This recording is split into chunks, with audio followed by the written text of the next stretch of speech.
अस्सलाम वालेकुम। Hello friends, आप सब कैसे हैं। मैं उम्मीद करता हूं कि आप सब खैरियत से होंगे। कि काटने का आज का टॉपिक है जिसको हम रेबीज़ कहते हैं, यानी डॉग बाइट्स भी कहते हैं। बोले कुत्ते के काटने की अलामतें क्या हैं, इसका इलाज क्या है, और ये बोला कुत्ता कौन से जानवर हैं जो ये काटते हैं तो हमें इन्फेक्शन वगैरह होती है। बोले कुत्ते के काटने का जो होता है ये एक वायरस होता है जो जिस्म के अंदर मुंतकिल होता है। जिस्म के अंदर मुंतकिल होने के मुख्तलिफ रास्ते हैं, जैसा कि कुत्ते का जो लुआब होता है वो ज़ख़म के ऊपर हिस्से पर लगने से जिस्म के अंदर मुंतकिल होती है, या कुत्ते के काटने की वजह से कुत्ते के जो लुआब हैं वो जिस्म के अंदर दाखिल होते हैं, जिसकी वजह से बोलेपन होता है या रेबिस होता है। जानवर है जिनके काटने से हमें रेबिस हो जाता है या रेबिस हो सकता है।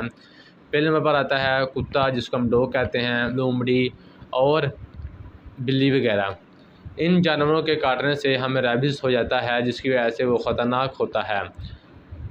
अगर किसी को इन जानवरों में से कोई जानवर ने काट लिया या इनके जानवरों के लुबाब हमारे ज़ख़म के ऊपर लग गए, जिसकी वजह से वो हमारे जिस्म के अंदर मुंतकिल हो जाएं, तो इनकी जो साइन ऑफ सिम्पटम या अलामतें हैं वो क्या हो सकती हैं।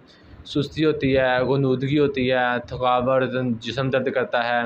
ये बेसिकली इसकी अलामतें हैं। और इसका जो इलाज है वो क्या कर सकते हैं, या इसका पीरियड कितना होता है। जो अहम नोट है वो इसका पीरियड है। तकरीबन जो कुत्ते के काटने के 2-3 हफ़्ते के बाद ये इसकी स्टेज एक होती है, हाइड्रोफोबिया होती है, जैसे मैंने पहले बताया है। वो अगर वो स्टेज आ जाए तो उसमें इलाज हो जाता है। उसके बाद 2 से 6 दिन के बाद इंसान की मौत वाक़या हो जाती है, क्योंकि वायरस हर अज़ा पर इफ़ेक्ट कर चुका होता है, जिसकी वजह से लाइलाज हो जाता है। अगर कुत्ते के काटने के चंद ही घंटे 4 से 8 घंटे के अंदर अंदर उसकी वैक्सीन लगवाई जाए तो वो वायरस ख़त्म हो सकता है। तो जो इसका इलाज होगा, इस वायरस की वैक्सीन होती है। कोई भी वायरस हो उसकी वैक्सीन ही होती है, उसकी मेडिसिन से ट्रीटमेंट नहीं किया जा सकता। अगर कोई बैक्टीरिया इन्फेक्ट करे तो उसकी मेडिसिन होती है।